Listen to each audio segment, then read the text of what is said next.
भक्ति की जर्नी में आप सभी का स्वागत करती हूँ। मैं हूँ अर्षा और आप सभी को मेरा प्रणाम। आज मैं जो बताने जा रही हूँ ये बहुत ही इम्पोर्टेंट है हम सभी के लिए। ये एक चैनलिंग है, बट ये चैनलिंग ट्विन फ्लेम के लिए नहीं, मदर अर्थ के लिए है। और ये 5 दिनों पहले मुझे 5D में बताया गया, बट मैंने आप सबसे शेयर नहीं किया। मैंने एक वीडियो में बताया था कि मुझे चैनलिंग जो होता है वो केवल ट्विन फ्लेम के लिए नहीं, पूरे यूनिवर्स से रिलेटेड चैनलिंग होता है।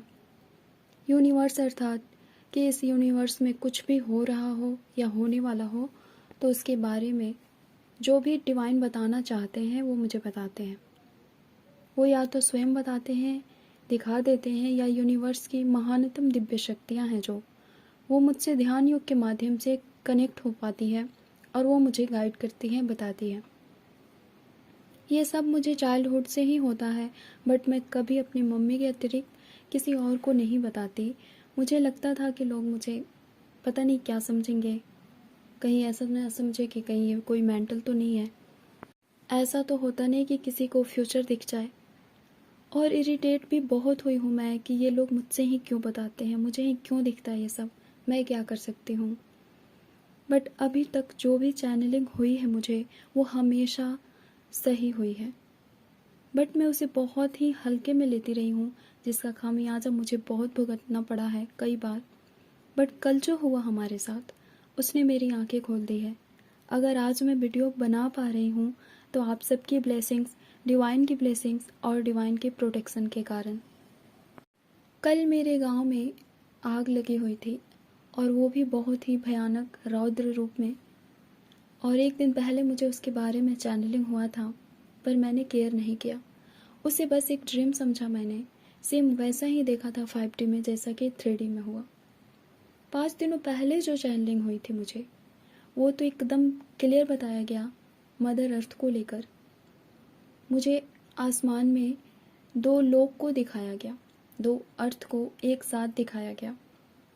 एक तरफ हमारा संपूर्ण पृथ्वी था और एक तरफ सेम मदर अर्थ के जैसा ही कोई दूसरा प्लैनेट था। दोनों को एक साथ दिखाया गया और श्री हरि विष्णु मेरे साथ खड़े थे और वही दिखा रहे थे मुझे और कहा कि इन दोनों को ध्यान से देखो।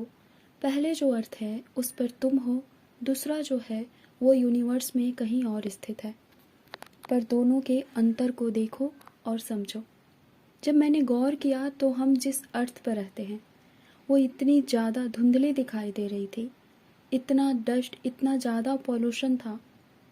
और जो चंद्रमा था उस अर्थ पर वो भी एकदम धुंधला दिखाई दे रहा था। और जो दूसरा वाला अर्थ था वो इतना सुंदर और ब्यूटीफुल, चमकदार, हरा भरा प्रकृति के सौंदर्य से परिपूर्ण था। और वहाँ जो चंद्रमा था वो भी बहुत सुंदर और चमकदार था। फिर प्रभु ने ये कहा कि हमारी पृथ्वी की शक्ति क्षीण हो चुकी है जिस पर हम सब रहते हैं। अब इसे परिवर्तन चाहिए, एक ट्रांसफॉर्म चाहिए। उनका कहने का मतलब था कि मदर अर्थ जो है इतने सारे पॉल्यूशन को, निगेटिविटी को सह नहीं पा रही। उनका कहने का अर्थ था कि मदर अर्थ जो है वो रिवॉर्थ के फॉर्म में जाने वाली है। फ्यूचर के लिए इंडिकेशन दिया उन्होंने कि एक बहुत बड़े अर्थक्वेक का और बहुत बड़े सुनामी का। और आज मुझे उत्तराखंड के लिए एक चैनलिंग और हुआ जहां क्लाउड ब्रस्ट बहुत हो रहे थे, लगातार हो रहा था। और वहां की जो गवर्नमेंट है हर जगह ये अनाउंस करा रही थी कि कोई पहाड़ों की तरफ ऊपर ना जाए। अगर कोई उत्तराखंड से है और वो ये वीडियो देख रहा हो तो प्लीज़ आप सब अवेयर रहें, बिकॉज मुझे डेट तो नहीं बताया गया, बट ये सारे प्रेडिक्शन फ्यूचर के लिए है और कभी भी हो सकता है। तो आप सबको यही कहूँगी कि आप सब अवेयर रहें। आपको जो भी चैनलिंग हो आप उस पर सबसे पहले बिलीव करना सीखें, क्योंकि जो भी चैनलिंग किसी को भी होता है तो वो कभी ना कभी और कहीं ना कहीं श्योर है कि सही होता है। 3D में वो होता ही है। मैं अब तक इसलिए नहीं शेयर करती थी आप सबसे कोई भी चैनलिंग, पता नहीं आप सब इन चीज़ों में इंटरेस्ट लेंगे या नहीं, बट अभी मुझे डिवाइन ने ये रियलाइज़ कराया है कि वो मुझे कुछ भी बताते हैं फ्यूचर से रिलेटेड, यूनिवर्स से रिलेटेड, तो वो मेरी रिस्पॉन्सिबिलिटी है कि मैं आप सबको बताऊं और आप सभी को अवेयर करूं। धन्यवाद। ओम नमः शिवाय। ओम शांति।